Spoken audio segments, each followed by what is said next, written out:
औज़ुबिल्लाहि मिनश्शैतानिर्रजीम बिस्मिल्लाहिर्रहमानिर्रहीम रब्बि इश्रह ली सदरी वयस्सिर ली अमरी वहलुल उक़दतम मिन लिसानी यफ़क़हू क़ौली।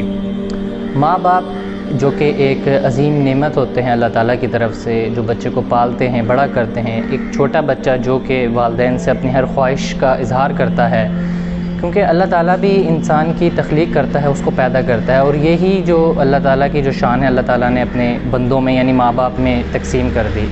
इस तरह के कुरान मजीद के अंदर भी आया कि रब्बिरहम्हुमा कमा रब्बा यानी सगीरा, यानी ये जो लफ्ज़ रब है ये अल्लाह ताला ने अपने बंदों के लिए भी इस्तेमाल किया है। तो इसी तरह ये जो वालिदैन होते हैं ये बच्चे को पालते हैं, बड़ा करते हैं और अल्लाह ताला की एक अज़ीम नेमत होते हैं। तो जिनके वालिदैन इस दुनिया से जा चुके हैं और जो इस दुनिया में नहीं हैं, ये हाल उन्हीं से बंदा पूछ सकता है कि जब उनके वालिदैन इस दुनिया से जाते हैं तो उन पर कैसी गुज़रती है। तो आज भी मैं आप लोगों को कुछ ऐसे बच्चों से जो कि यतीम हैं, ऑर्फ़न हैं, जो कि जिनके किसी के वालिद नहीं है, किसी की वालदा नहीं है, तो मैं उन बच्चों से आपको मिलवाऊंगा और वो बच्चे शाम को मेरे घर पे आएंगे। तो इंशाअल्लाह ताला जब वो आएंगे तो मैं तब आपसे उनकी मुलाकात करवाऊंगा। तब तक के लिए अल्लाह हाफ़िज़।